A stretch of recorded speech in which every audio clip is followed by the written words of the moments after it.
The only thing that can't be done is printing Bitcoin out of thin air, but anything else is possible. So I've talked about rebasing to Bitcoin and just setting a exchange rate of 1 sat to $1. And that just takes a politician, maybe it's Trump, I don't know, but somebody just to say, we'll let you redeem your debt for this. And that's it. I mean, how do you peg a dollar to gold? It's by decree. And pegging a currency to Bitcoin is the same. It just depends on the motivations and the necessity of doing so. I think when things get bad enough, every card is on the table, and we're seeing this, right? Some of those cards are bad cards. It's the rolling out of a CBDC like in Europe. The CEO of Jan3, Samson Mow, issues a dire warning. There is not much time left for the global financial system. Fiat currencies are on the verge of collapsing due to central banks being forced to print endlessly and governments being overburdened with debt. With its limited supply, Bitcoin is the only thing that can save it. Mow characterizes the upcoming price spikes as sudden omega candles rather than continuous growth, which might cause Bitcoin to reach $1 million per coin much sooner than most people anticipate. While the more explosive possibility would rock the foundations of the current financial order, he contends that even the most conservative course results in this eventuality. If Samson is correct, we are about to experience a monetary reset that is unlike anything that has ever happened before, one that may permanently move power, money, and trust in favor of Bitcoin. If you're intrigued by bold predictions and deep financial insights, make sure to like this video, subscribe to the channel, and turn on notifications for more engaging content. Thank you for your support and enjoy the video. There's discussion about will it be a quick transition off the dollar or a slow transition?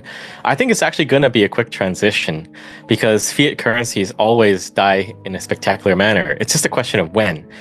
And you also have to factor in that the US dollar is in a very unique position because it is largely digitized outside of stablecoins. Like, it is a digital thing. It's reached market penetration that no other prior reserve currency has reached, right? Like, it's sort of married itself with technology and ingrained itself in economies around the world. So it might actually take a few years, maybe 5 years, maybe 10, I don't know, but it will end, but it's taking longer than normally it would have. That a non-digital fiat currency would not have this lifespan. Yeah, well, if you look at history, like, all the reserve currencies in the past were relatively centralized because they weren't digital. But with the dollar being mostly digital, right, you've kind of permeated every other country's financial system in some way with it. And in some way, every single other fiat currency is now linked to the dollar, right? Everything is a derivative of the dollar. If you look at the Singapore dollar, right, it's linked to the US dollar. The Hong Kong dollar is also linked in some ways to the dollar itself too. And then you have other countries that just use the dollar outright. So it's reached really high levels of permeation that we haven't seen in history before. So that's why I think it's managed to hang on this long, even with the astronomical amounts of money printing. But in the words of Lynn Alden, nothing stops this train. So it's just going to keep inflating. And it's just a question of when it hyperinflates. I mean, I've heard the argument that stablecoins are extending the life of the dollar because it's helping effectively deliver the dollar to more people in the world. But I don't know. I still hold a lot of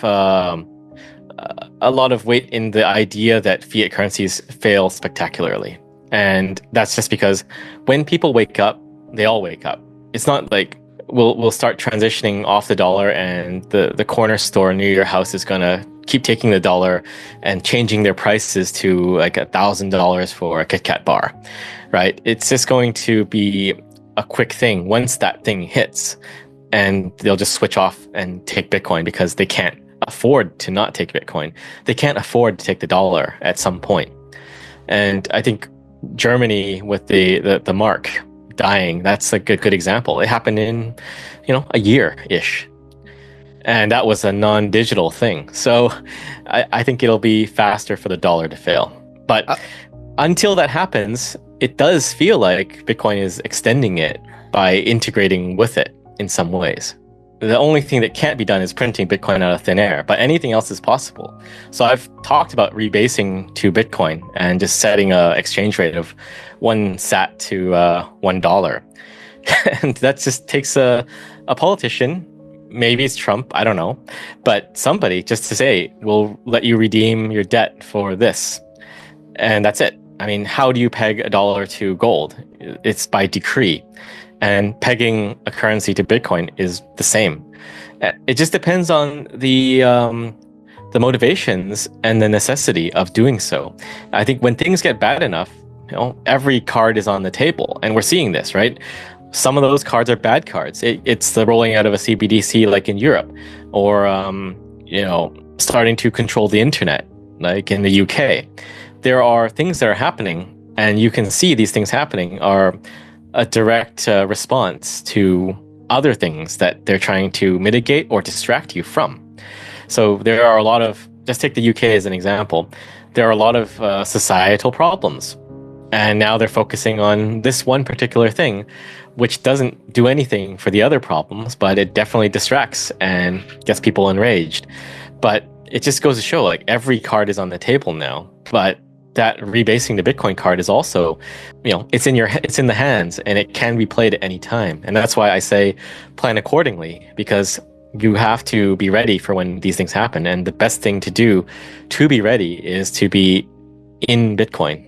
Bitcoin is evolving from an investment to a need as public confidence in governments and institutions declines. It serves as a lifeboat for a system that is collapsing due to dysfunction and debt. Samson Mow cautions that having Bitcoin in your wallet is a great power, but only if you secure it, as ETFs and even governments are driving demand. Consider it to be worth 100 times more already. Your freedom may depend on it when the system eventually fails, so keep it secure and keep your privacy intact. To remain up to date on the most recent developments in Bitcoin, cryptocurrencies, and the digital economy, please take a moment to like this video, subscribe to the channel, and enable post notifications. Bitcoin is always going to be bearer money.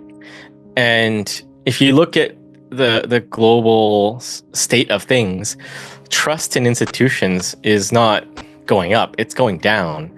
And when that is going down, people seek bearer assets.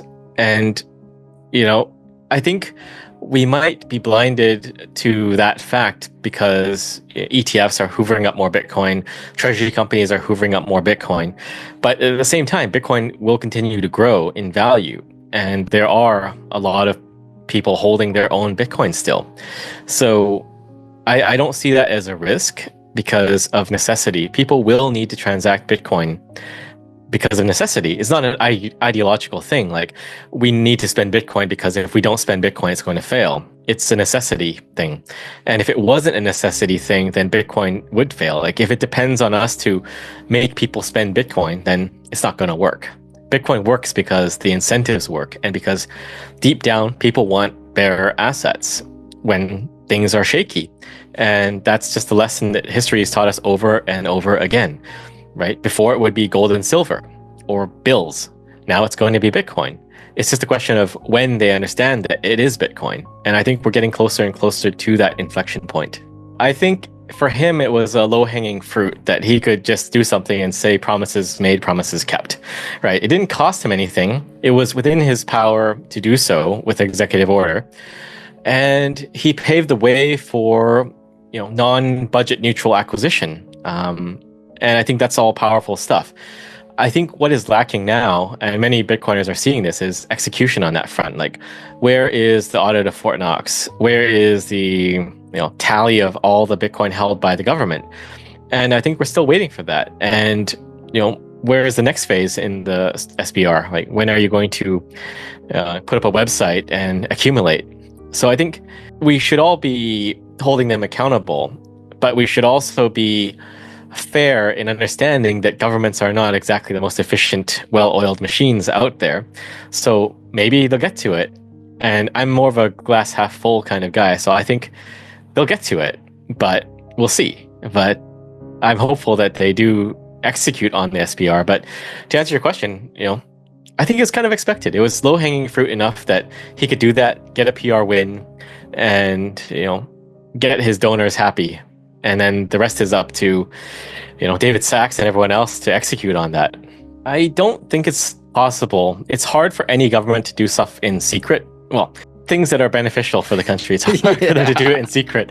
Other things, it's much easier. Like, you could do a lot of things in secret, but for something like Bitcoin, like an asset, it would be like saying, can you buy gold in secret? it's probably hard. You need to, because it's part of the financial system and you have to be all above board, right? Like, where did you buy from? How is it custodied?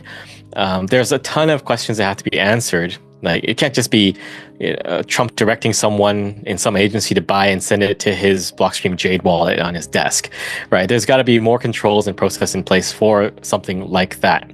So I think it's really hard for a country to sneakily buy Bitcoin, even though they should. But I think it's hard. Just like it's hard for them to get to the point where they can't even buy, right? Like the city of Vancouver, Mayor Ken Sim has said that he wants the city to buy Bitcoin for its treasury, for its reserves. But he's said like there's 2 years of red tape he's got to go through to even get to that point.